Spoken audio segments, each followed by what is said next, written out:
মুসলিম বিশ্বের শান্তি কামনার মাধ্যমে শেষ হলো প্রথম পর্বের আখিরি মোনাজাত। প্রখ্যাত চলচ্চিত্র পরিচালক চাষী নজরুল ইসলাম আর নেই। নাশকতা ঠেকাতে ব্যবস্থা নেবে সরকার বাণিজ্য মন্ত্রী। করাচিতে বাস ট্যাঙ্কার সংঘর্ষে নিহত ৫৭, আহত ২০। এবং রুবেলের জামিন খেলতে পারছেন বিশ্বকাপে।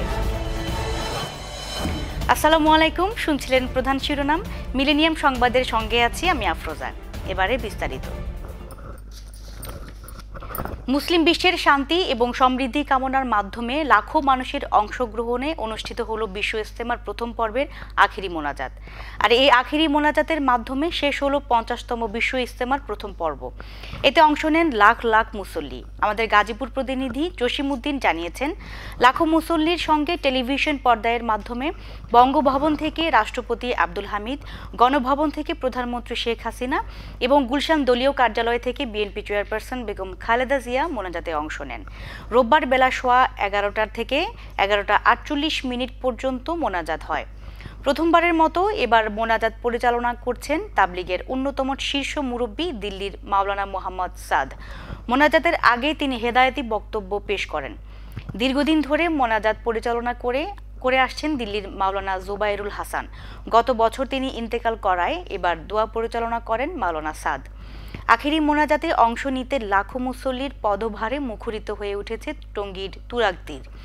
যতদূর চোখ যায় শুধু মানুষ আর মানুষ। ইজতেমার ময়দানে দেশ বিদেশের তাবলিগ জামাতের মুরব্বী ও আলেমরা বয়ান করেন। তারা দ্বীনি আমল, আখলাক নিয়ে আলোচনা করছেন।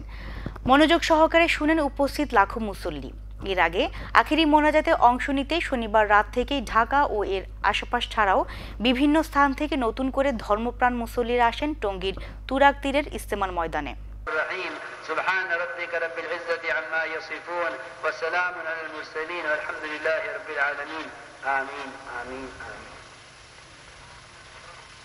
আসসালামু আলাইকুম ওয়া রাহমাতুল্লাহি ওয়া বারাকাতুহু। রাজধানীর ফকিরের পুল মোড়ে সড়ক দুর্ঘটনায় ২ নারী পুলিশ সদস্য নিহত হয়েছেন। এই ঘটনায় আহত হয়েছেন ১০ নারী পুলিশ। রোববার সকাল সোয়া ৬টার দিকে এই ঘটনা ঘটে। নিহতরা হলেন কনস্টেবল মুনিরা ও আকলিমা। নারী পুলিশবাহী বাসটিকে ধাক্কা দেয় একটি দ্রুতগতির ট্রাক। এতে ঘটনাস্থলেই ২ নারী পুলিশ সদস্য নিহত হন। বাসটিতে ৩৯ জন পুলিশ সদস্য ছিলেন, যাদের বেশিরভাগই আহত হয়েছেন। আহতদের ঢাকা মেডিকেল কলেজ হাসপাতালে ভর্তি করা হয়েছে। পুলিশ জানিয়েছেন, অবরোধের ডিউটি পালনের জন্য দাঁড়িয়ে থাকা নারী পুলিশ সদস্যদের উপর ট্রাক উঠে যায়। এতে ঘটনাস্থলেই ২ জন মারা যান। প্রখ্যাত চলচ্চিত্র পরিচালক ও মুক্তিযোদ্ধা চাষী নজরুল ইসলাম আর নেই। দীর্ঘদিন ক্যান্সারের সঙ্গে লড়াই করে হার মানলেন তিনি। রোববার ভোরে রাজধানীর ল্যাবেড হাসপাতালে ইন্তেকাল করেন এই প্রথিতযশা পরিচালক। গুণী এই নির্মাতার মৃত্যুতে সাংস্কৃতিক অঙ্গনে শোকের ছায়া নেমে এসেছে। দীর্ঘদিন ধরে ক্যান্সারের সঙ্গে লড়াই করছিলেন চাষী নজরুল ইসলাম। সর্বশেষ গত ২৮ ডিসেম্বর রাজধানীর ল্যাবেড হাসপাতালে চলছিল তার চিকিৎসা কার্যক্রম। শারীরিক অবস্থার অবনতি ঘটলে ৩১ ডিসেম্বর তাকে আইসিইউতে রাখা হয়। চিকিৎসাধীন অবস্থায় রোববার ভোরে মারা যান কীর্তিমান এই চলচ্চিত্র পরিচালক। চিকিৎসক ডাক্তার আকরাম হোসেন বলেন, সর্বশেষ ৮ই জানুয়ারি চাষী নজরুল ইসলামের অবস্থার কিছুটা উন্নতি হলেও শনিবার তার রক্তচাপ মারাত্মকভাবে কমে যায়। এদিন সকাল থেকে তাকে লাইফ সাপোর্টে রাখা হয়েছিল। রোববার ভোর ৫টায় তিনি শেষ নিঃশ্বাস ত্যাগ করেন। তার মৃত্যুতে শোকের ছায়া নেমে এসেছে দেশের সাংস্কৃতিক অঙ্গনে। তার দীর্ঘদিনের সহকর্মীরা স্মরণ করেন তাকে। চলচ্চিত্র অভিনেতা আহমেদ শরীফ বলেন, তিনি অনেক দিন ধরে আছেন এবং আমার সঙ্গে তার একটা আত্মিক সম্পর্ক। আমাকে খুব ভালোবাসতেন। প্রায় ছবিতে আমি তার ছবিতে কাজ করেছি। তার মতো মানুষ আমরা হয়তো আর পাবো না, এটাই আমার মনে কথা। রাজধানীর মোহাম্মদপুরের বটতলা বস্তিতে ভয়াবহ আগুনে পুড়ে গেছে কয়েকশো বস্তি ঘর। এ সময় আগুনে পুড়ে ২ শিশুর মৃত্যু হয়েছে বলে দাবি করেছেন প্রত্যক্ষদর্শী ও স্বজনরা। রোববার সকাল ৮:৩০টায় লাগা আগুনের আগুন ফায়ার সার্ভিসের 11টি ইউনিট ও স্থানীয় জনগণের সহায়তায় 2.5 ঘন্টার চেষ্টায় আগুন নিয়ন্ত্রণে আসে। তবে আগুনের উৎস ও ক্ষয়ক্ষতির পরিমাণ সম্পর্কে তাৎক্ষণিকভাবে কিছু জানতে পারেননি ফায়ার সার্ভিস। সকাল 8:45টার দিকে আগুন লাগার কয়েক মুহূর্তের মধ্যেই তা ছড়িয়ে পড়ে পুরো বস্তিতে। বটতলা বস্তির বেশিরভাগ লোক তখন বিভিন্ন কাজে বাইরে বের হওয়ায় আগুন নেভাতে তাৎক্ষণিক ব্যবস্থা নিতে পারেননি কেউই। দমকল বাহিনীর গাড়ি আসার আগেই কয়েকশো বস্তিঘর পুড়ে ছাই হয়ে যায়। সহায় সম্বলহারা পরিবারগুলোর জন্য পর্যাপ্ত ত্রাণ সহায়তার দাবি বস্তিবাসী ও স্থানীয় জনগণের। দেশের পরিস্থিতি স্বাভাবিক রাখতে এবং অরাজকতা ঠেকাতে আইন প্রয়োগকারী সংস্থা আরও কঠোর হবে বলে হুঁশিয়ারি দিয়েছেন বাণিজ্যমন্ত্রী তোফায়েল আহমেদ। রোববার সকালে সচিবালয়ে বাণিজ্য মন্ত্রণালয়ের বিশ্ব বাণিজ্য সংস্থা বিষয়ক কমিটির সঙ্গে বৈঠক শেষে সাংবাদিকদের সঙ্গে কথা বলেন মন্ত্রী।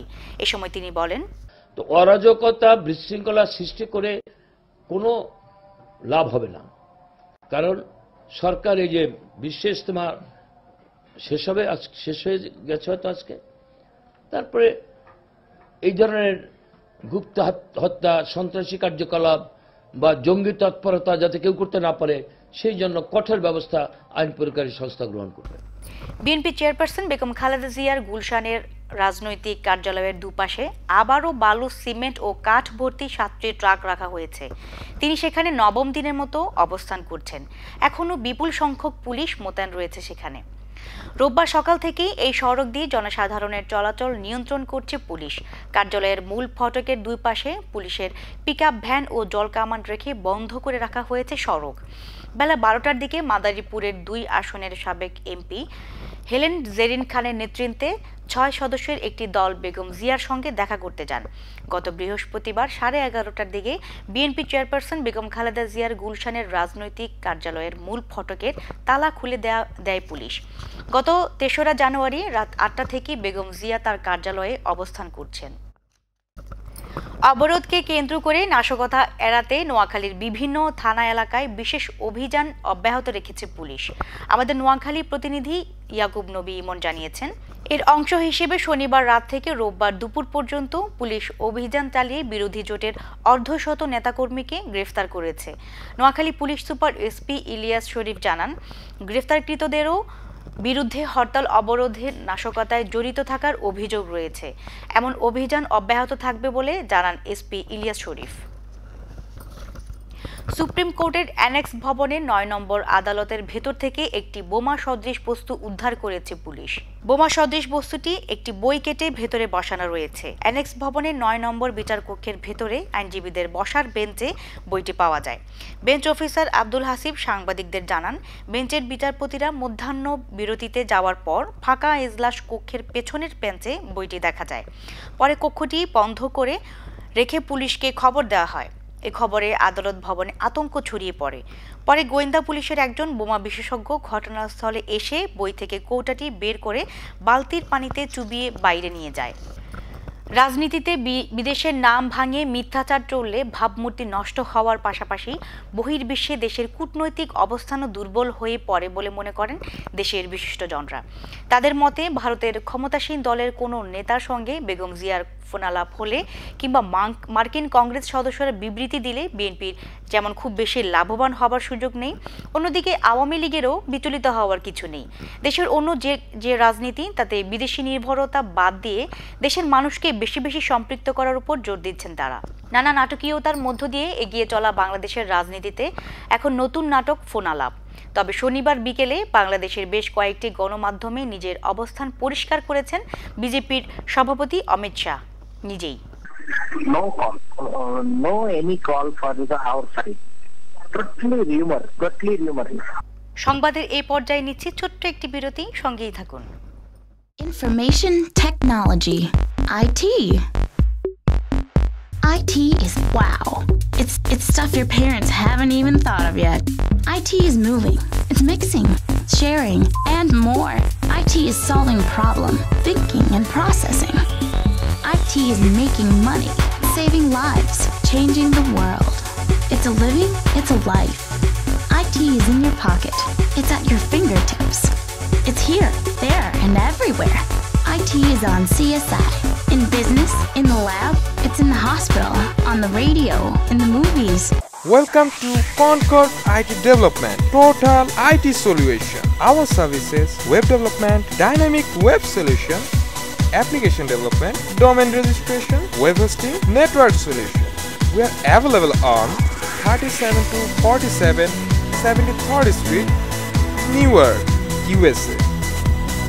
Concord IT Development, Total IT Solution. Welcome to Apple Auto Body Repair, proudly providing expert auto repair and maintenance services to customers from the 5 boroughs of New York City. Our certified technicians are here to provide you with the highest level of automotive service. We also take the time to explain every job. You can be rest assured that our technicians have been trained to repair your vehicle, no matter what the age and what the model. The first time and always use the right part for your car. We are a full service shop and can handle both your car's basic requirements and ultimate performance needs. We also do New York State inspections, and we also have unibody specialists available. From batteries to brakes to tune-ups, to all general repairs and auto body repairs, come to Apple Auto Body today. We are located on 6115 32nd Avenue, Woodside, New York 11377.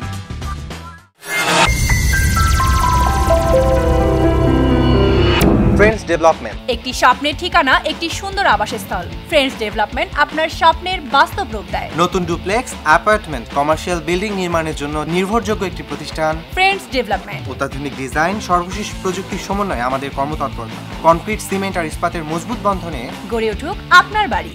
রোদ বৃষ্টি সহ সকল বৈরিতার বিরুদ্ধে করি সঠিক treatment. আপনার শহরের prime লোকেশনে রয়েছে আমাদের অ্যাপার্টমেন্ট। আপনার কষ্টার্জিত টাকা এবং আমাদের নির্ভেজাল শ্রমে নির্মিত হোক আপনার স্বপ্নের বাড়িটি। আপনার জীবন হোক সুন্দর এবং আনন্দময়। আমাদের ঠিকানা friends development, 211 east 43 street, suite B, 507, New York, NY 10017। Phone 718-893020। Email friendsdevelopment@optimum.net। Impress trading আপনার স্বাস্থ্য ও সৌন্দর্য সুরক্ষায় বিশুদ্ধ ঔষধ ও প্রসাধনী সামগ্রী সরবরাহের নির্ভরযোগ্য প্রতিষ্ঠান। বিশ্ববিখ্যাত ঔষধ ও প্রসাধনী কোম্পানির নিজস্ব পণ্য বাজারজাতকরণ, বিপণন এই প্রতিষ্ঠানের লক্ষ্য। একটি ভুল ঔষধ কেড়ে নিতে পারে একটি তাজা প্রাণ, আবার একটি সঠিক ঔষধ ফিরিয়ে দিতে পারে একটি নতুন জীবন। উচ্চশিক্ষিত এবং প্রশিক্ষণপ্রাপ্ত একদল কর্মী 24 ঘন্টার সেবা প্রদান করছে। চিকিৎসকের পরামর্শ অনুযায়ী সঠিক ঔষধটি আপনার হাতে পৌঁছে দেওয়া আমাদের কর্তব্য। যোগাযোগের ঠিকানা 299 east 163 street, sweet B1, রোনেক্স, NY 10451। Phone 718-639-6600। আবারও স্বাগত মিলেনিয়াম সংবাদে। মদিনা বাংলাদেশ ইন্টারন্যাশনাল স্কুলের বার্ষিক প্রীতিভোজ ও মতবিনিময় সভায় শিক্ষক, অভিভাবক ও শিক্ষার্থীদের সমন্বয়ে স্থানীয় একটি কমিউনিটি সেন্টারে অনুষ্ঠিত হয়। আমাদের সৌদি আরব মদিনার প্রতিনিধি মোহাম্মদ আলী রাশেদ জানান, পবিত্র কোরআন তেলাওয়াত ও জাতীয় সঙ্গীত পরিবেশনের মধ্য দিয়ে মতবিনিময় সভা আরম্ভ হয়। স্কুলের প্রধান শিক্ষক TM শহীদুজ্জামানের পরিচালনায় মতবিনিময় সভায় সভাপতিত্ব করেন বিদ্যালয়ের ম্যানেজিং কমিটির সম্মানিত ডাইরেক্টর জনাব মুসা আব্দুল জলিল। সভাপতি তার বক্তব্যে বলেন, দীর্ঘদিন সুনামের সাথে শিক্ষা কার্যক্রম চালিয়ে সুনাম অক্ষুণ্ণ রাখা মদিনা বাংলাদেশ ইন্টারন্যাশনাল স্কুলের আরও সফলতা কামনা করছি, যাতে প্রবাসীদের ছেলে মেয়েরা সুশিক্ষা লাভ করতে পারে। এজন্য ছাত্রছাত্রী অভিভাবকদের এগিয়ে আসতে হবে। সভায় বিদ্যালয়ের বিভিন্ন দিক তুলে ধরে বক্তব্য রাখেন কামরুল ইসলাম, মোহাম্মদ মোসলেউদ্দিন চৌধুরী, মোহাম্মদ ইকবাল হোসেন, মোহাম্মদ এহসান উদ্দিন। সভায় মদিনার গণ্যমান্য ব্যক্তিবর্গ উপস্থিত থেকে বিদ্যালয়ের উন্নতি কামনা করা হয়। সাবেক উপপ্রধানমন্ত্রী জামাল উদ্দিন আহমেদের মৃত্যুতে শোক ও দোয়া মাহফিল করেছে বৃহত্তর ফটিকছড়ি সমিতি কাতার। দোহাস্ত এক হোটেলে আজমল কোলের সঞ্চালনায় আয়োজিত শোক সভায় সভাপতিত্ব করেন সমিতির সভাপতি সাংবাদিক মুসা আহমেদ বক্তপুরি। আমাদের কাতার প্রতিনিধি MA সালাম জানিয়েছেন, অন্যান্যদের মধ্যে বক্তব্য করেন উপদেষ্টা প্রকৌশলী মেজবাউল আলম পেয়ারু, কাজী সালেহ আহমেদ, ফরিদ চৌধুরী, আবুল হাশেম, সাধারণ সম্পাদক সাহেদুল ইসলাম শাহেদ, কারি কালাম, মৌলানা আবু বক্কর, আশরাফুল ইসলাম, ইসমাইল মনসুর, রহিম পারভেজ ও মফিজুর রহমান। সৌদি আরব জেদ্দায় বঙ্গবন্ধু একাডেমি আয়োজিত অভিষেক অনুষ্ঠান করেছে। আমাদের প্রতিনিধি মোহাম্মদ এমদাদুল হক জানান, উক্ত অভিষেক অনুষ্ঠানে মনির পাটোয়ারি ও শেখ শাহিনের পরিচালনায় সভাপতিত্ব করেন সংগঠনের নবনির্বাচিত সভাপতি মোহাম্মদ মনিরুজ্জামান। উক্ত অনুষ্ঠানে প্রধান অতিথি হিসেবে উপস্থিত ছিলেন বীর মুক্তিযোদ্ধা AK কাশেম। সভায় বিশেষ অতিথি হিসেবে উপস্থিত ছিলেন জেদ্দা ফ্রেন্ডস অফ বাংলাদেশ সভাপতি মমতাজ হোসেন চৌধুরী, বঙ্গবন্ধু স্মৃতি পরিষদের সভাপতি আব্দুল জলিল, বীর মুক্তিযোদ্ধা আনোয়ার হোসেন মিন্টু, মার্সেল কবির পান্নু, কাজী আমিন, সিদ্দিকুর রহমান সহ আরও অনেকেই। উক্ত অনুষ্ঠানে প্রধান অতিথির বক্তৃতায় তারেক জিয়াকে সাবধান করে বলেন, ইতিহাস দেখে বঙ্গবন্ধুকে নিয়ে বক্তব্য দেওয়ার আহ্বান জানান। অনুষ্ঠানে বিশেষ অতিথি মমতাজ হোসেন বলেন, আমরা মুক্তিযুদ্ধ করেছি, আমরা ইতিহাস জানি। বঙ্গবন্ধুকে নিয়ে যে কটূক্তি বক্তব্যের নিন্দা জানিয়ে বলেন, বেগম জিয়া ও তার দল দেশে যে সন্ত্রাসী গাড়ি ভাঙচুর ও বোমার রাজনীতি শুরু করেছে তা থেকে বেরিয়ে আসার আহ্বান জানান। কক্সবাজার শহরের মোটেল প্রবাল চত্বরে 5 দিন ব্যাপী শুরু হয়েছে SME পণ্য মেলা 2015। গত 8 জানুয়ারি শুরু হওয়া এই মেলায় স্থানীয় সহ 60টি স্টল অংশ নিয়েছে।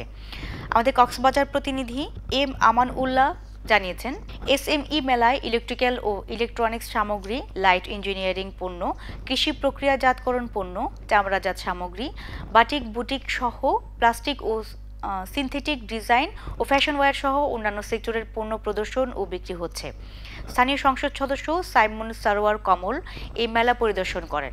প্রতিদিন সকাল 8টা থেকে রাত 8টা পর্যন্ত এই মেলা চলবে। সন্ধ্যার পর স্থানীয় রাখাইন ও বিভিন্ন অঞ্চলের জনপ্রিয় সঙ্গীত শিল্পীদের পরিবেশনায় মনোজ্ঞ সাংস্কৃতিক অনুষ্ঠান অনুষ্ঠিত হয়। এবার মিলেনিয়াম আন্তর্জাতিক সংবাদ।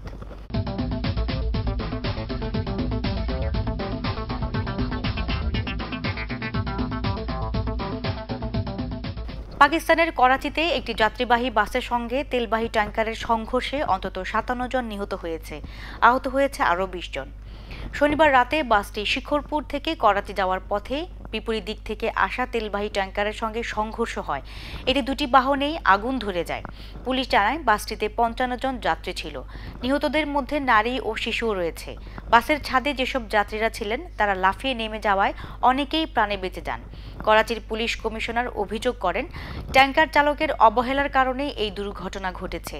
ট্যাঙ্কারটিতে পেট্রোল থাকায় আগুন নেভানো কঠিন হয়ে পড়ে বলেও জানান তিনি।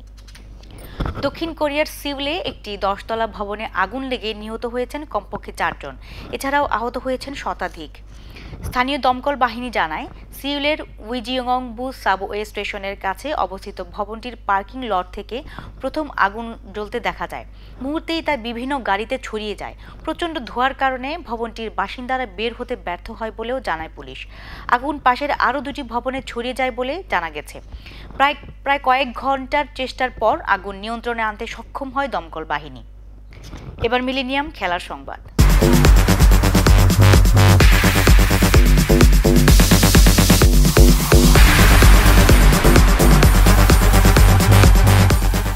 চলচ্চিত্র অভিনেত্রী নাজরিন আক্তার হ্যাপির দায়ের করা ধর্ষণ মামলায় জাতীয় ক্রিকেট দলের পেসার রুবেল হোসেন জামিন পেয়েছেন। রোববার দুপুরে ঢাকা মহানগর দায়রা জজ আদালত তার জামিন মঞ্জুর করেন। এর আগে রোববার সকালে ঢাকা মহানগর দায়রা জজ আদালতে জামিনের আবেদন জানান রুবেলের আইনজীবী ব্যারিস্টার মনিরুজ্জামান আসাদ। আবেদনের শুনানি শেষে পরে আদেশ দেবেন বলে জানান আদালতের ভারপ্রাপ্ত বিচারক ইমরুল কায়েস। আগামী 14 ফেব্রুয়ারি থেকে অস্ট্রেলিয়ায় শুরু হতে যাওয়া বিশ্বকাপ ক্রিকেটে বাংলাদেশের 15 সদস্যের চূড়ান্ত দল রয়েছে রুবেল। কারাগারে থাকায় তার বিশ্বকাপ খেলা নিয়ে শঙ্কা তৈরি হয়েছিল। জামিনের পর প্রধান নির্বাচক জানিয়েছেন, রুবেলের জামিনে ক্রিকেট বোর্ড স্বস্তি পেয়েছে। রুবেল বিশ্বকাপে খেলতে পারবেন বলে জানান তিনি। বিশ্বকাপকে সামনে রেখে সোমবার থেকে মিরপুর শেরেবাংলা জাতীয় স্টেডিয়ামে শুরু হচ্ছে জাতীয় দলের ক্যাম্প। জামিন পাওয়া তিনি এতে অংশ নিতে পারবেন। 17 ম্যাচে সমান 38 পয়েন্ট নিয়ে গোল ব্যবধানে এগিয়ে দ্বিতীয় স্থানে বার্সেলোনা, আর সমান পয়েন্ট নিয়ে তৃতীয় অবস্থানে অ্যাটলেটিকো মাদ্রিদ। এমন সমীকরণে একে অন্যকে ছাড়িয়ে যাওয়ার লক্ষ্যে বার্সার ঘরের মাঠ নু ক্যাম্পে মুখোমুখি হবে দুদল। ম্যাচটি শুরু হবে বাংলাদেশ সময় রোববার রাত 2টায়। অন্যদিকে গতকাল রাতে বছরের প্রথম জয়ের দেখা পেল Spanish giant Real Madrid. Santiago বার্নাব্যুতে এসপানিওলকে অ্যানচেলত্তি শিষ্যরা হারায় 3-0 গোলে। ফলে পূর্ণ 3 পয়েন্ট নিয়ে টেবিলের শীর্ষস্থান আরও দৃঢ় করে রিয়াল মাদ্রিদ। এসি মিলানের বিপক্ষে প্রীতি ম্যাচে হারের পর ভ্যালেন্সিয়ার বিপক্ষে লিগের ম্যাচ হারতেই কোপা দেল রের ম্যাচ অ্যাটলেটিকো মাদ্রিদের কাছে আবারও হোঁচট। সব মিলিয়ে জয়হীন বছরটা গ্যালাকাটিকোদের জন্য ছিল বিষাদের। তবে সেখান থেকে ঘুরে দাঁড়ানোর পথ নিয়ে যেন বার্নাব্যুতে নামে মাদ্রিদিনাস্তারা, যার শুরুটা দারুণভাবে করেন হামেস রদ্রিগেজ। ম্যাচের মাত্র 12 মিনিটেই বার্নাব্যুর প্রায় 70,000 দর্শককে আনন্দে মাতান এই কলম্বিয়ান। সে রেশ কাটতে না কাটতেই ম্যাচের 28 মিনিটে গ্যারেথ বেল গোল করে দলে পক্ষ লিড দ্বিগুণ করেন। তবে ম্যাচের 53 মিনিটে রিয়ালের পর্তুগিজ ডিফেন্ডার কোয়েন্ত্রো লাল কার্ড দেখালে 10 জনের দলে পরিণত হয় স্বাগতিকরা। তবে ন্যাচোর 76 মিনিটে রিয়ালের হয়ে আরও এক গোল করলে 10 জনের দল নিয়েও জয় নিশ্চিত করে রিয়াল মাদ্রিদ। সংবাদ শেষ করার আগেই শিরোনামগুলো আরও একবার। মুসলিম বিশ্বের শান্তি কামনার মাধ্যমে শেষ হলো প্রথম পর্বের আখিরি মোনাজাত। প্রখ্যাত চলচ্চিত্র পরিচালক চাষী নজরুল ইসলাম আর নেই। নাশকতা ঠেকাতে ব্যবস্থা নেবে সরকার, বাণিজ্য মন্ত্রী। করাচিতে বাস ট্যাঙ্কার সংঘর্ষে নিহত 57, আহত 20। এবং রুবেলের জামিন, খেলতে পারছেন বিশ্বকাপে। এই ছিল মিলেনিয়াম সংবাদে। যে কোনো খবর পেতে লগ ইন করুন millenniumtv.net। সঙ্গেই থাকুন মিলেনিয়ামের। আল্লাহ হাফেজ।